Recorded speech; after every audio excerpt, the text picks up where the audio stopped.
पुण्यश्लोक अहिल्यादेवी होळकर सोलापूर विद्यापीठाच्या क्रीडा व शारीरिक शिक्षण मंडळामध्ये विविध क्रीडा क्षेत्रातील विश्वसनीयता सिद्ध केलेल्या कुलगुरूंनी नामनिर्देशित केलेले 3 व्यावसायिक प्रतिनिधी नियुक्त करताना नियमाचा चुकीचा अर्थ काढत तत्कालीन व विद्यमान कुलगुरूंनी या मंडळावर शारीरिक शिक्षण संचालकाची नियुक्ती केल्याचे समोर आले आहे. महाराष्ट्र विद्यापीठ कायदा तयार करताना क्रीडा व शारीरिक शिक्षण मंडळामध्ये सर्वसमावेशक क्रीडा क्षेत्रातील तज्ज्ञ व्यक्तीचा समावेश असावा याचा विचार हा कायदा तयार करणाऱ्या समितीने केला होता, जेणेकरून विद्यापीठाच्या क्रीडा विकासास गती मिळेल. आरोग्य म्हणजे केवळ औषध नाही, तर निसर्गाच्या योग्य उपचारांनी मिळणारी खरी आरामदायक अनुभूती.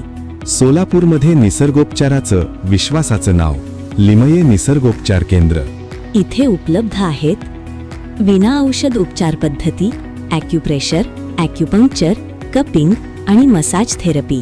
सर्व प्रकारच्या आजारांवर निसर्गाच्या माध्यमातून